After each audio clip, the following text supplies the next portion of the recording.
প্রিয় বন্ধুরা, আসসালামু আলাইকুম। আপনারা লক্ষ্য করলে দেখবেন বর্তমানে সবকিছুই দ্রুত পরিবর্তিত হচ্ছে। এই পরিবর্তনগুলো লক্ষ্য করতে গিয়ে আমরা নিজেদেরকে কিন্তু অতল গহ্বরে হারিয়ে ফেলছি, অর্থাৎ নিজেদের অবস্থা কিন্তু খুবই করুণ হচ্ছে, নিজেদের পরিণতি কিন্তু খুবই ভয়াবহ হচ্ছে। তাই আজকে থেকে এখনই থেকে আমাদের নিজেদের পরিবর্তনটা নিয়ে ভাবা উচিত।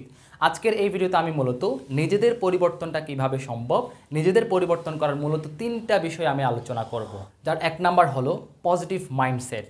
আমরা যে লক্ষ্যটা নির্ধারণ করব, আমাদের উদ্দেশ্য যেটা হতে চাই, এটা হবার জন্য প্রথমেই আমাদের দরকার পজিটিভ মাইন্ডসেট। আমরা যদি পজিটিভ মাইন্ডসেট রাখতে পারি, অর্থাৎ নিজের উপর আত্মবিশ্বাস, আমার দ্বারা এটা সম্ভব, আমাকে এটা পারতেই হবে, আমি এটা পারবো, এই বিশ্বাসটা যদি রাখতে পারি, এভাবে পজিটিভলি যদি আমরা চিন্তা করতে পারি, অবশ্যই আমরা নিজেদের মধ্যে পরিবর্তন আনতে পারবো এবং আমরা আমাদের কাঙ্ক্ষিত লক্ষ্যে পৌঁছাতে পারবো ইনশাআল্লাহ। দ্বিতীয় নাম্বার সেটা হচ্ছে যে পারফেক্ট প্ল্যানিং। অর্থাৎ আমরা যে লক্ষ্যে পৌঁছাতে চাই, সেই লক্ষ্যে পৌঁছানোর জন্য আমাদের একটা সুনির্দিষ্ট কর্মকৌশল লাগবে। কিভাবে আমরা আগাবো, ধাপে ধাপে এই যে আগানোর জন্য আমাদের অবশ্যই একটা কর্মপদ্ধতি লাগবে। এই পারফেক্ট প্ল্যানিংটা করাটাই হচ্ছে যে নিজেকে পরিবর্তনের জন্য অন্যতম একটা কৌশল। 3 নাম্বার যে বিষয়টা লাগবে সেটা হচ্ছে আমাদের পারফর্ম, অর্থাৎ ইমপ্লিমেন্টেশন। অর্থাৎ আমাদের যে সুনির্দিষ্ট লক্ষ্য এবং আমরা এই লক্ষ্যে পৌঁছানোর জন্য সুনির্দিষ্ট যে কর্মকৌশল ঠিক করলাম, এগুলা বাস্তবায়ন করার জন্য আমাদের অবশ্যই পারফর্ম করতে হবে। এই রুটিনটা, এই আমাদের যে এই প্ল্যানিংটা বাস্তবায়ন করার জন্য, ইমপ্লিমেন্টেশন করার জন্য আমাদের অবশ্যই পারফর্ম করতে হবে।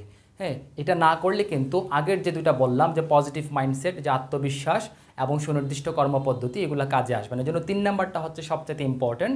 তবে এই 3টার সমন্বিত যে উদ্যোগ, সমন্বিত যে প্রচেষ্টা, এটাই কিন্তু আপনাকে আপনার লক্ষ্যে পৌঁছাতে সাহায্য করবে।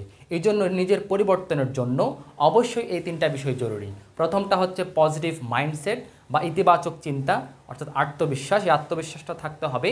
তারপর হচ্ছে পারফেক্ট প্ল্যানিং, অর্থাৎ আমরা যে আমাদের লক্ষ্যে পৌঁছাবো, ওইটাতে যাওয়ার জন্য কোন কোন কৌশল অবলম্বন করতে হবে এটা আমাদের জানা থাকতে হবে। আমরা সুনির্দিষ্ট কৌশল অবলম্বন করব, এটা হচ্ছে পারফেক্ট প্ল্যানিং 2 নাম্বার। 3 নাম্বার হচ্ছে যে ইমপ্লিমেন্টেশন বা পারফর্ম, যে আমাদের লক্ষ্যে পৌঁছানোর জন্য আমরা যে প্ল্যানিং করলাম, সেই প্ল্যানিংটা আমরা আস্তে আস্তে আগাবার জন্য আমরা এই যে কাজ করে যাব ধাপে ধাপে, ডে বাই ডে, এটাই হচ্ছে আমাদের ইমপ্লিমেন্টেশন বা পারফর্ম বা কাজ করে যাওয়া, যেটাকে বলে যে ওয়ার্ক। ঠিক আছে, ডেইলি ওয়ার্ক। আমরা ধাপে ধাপে আগাবো। আমরা যে একদিনেই যে আমরা সফলতা পাবো বা 1 মাসেই সফলতা পাবো এমনটা না।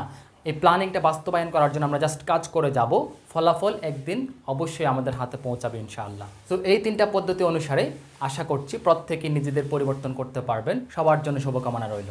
আল্লাহ হাফেজ।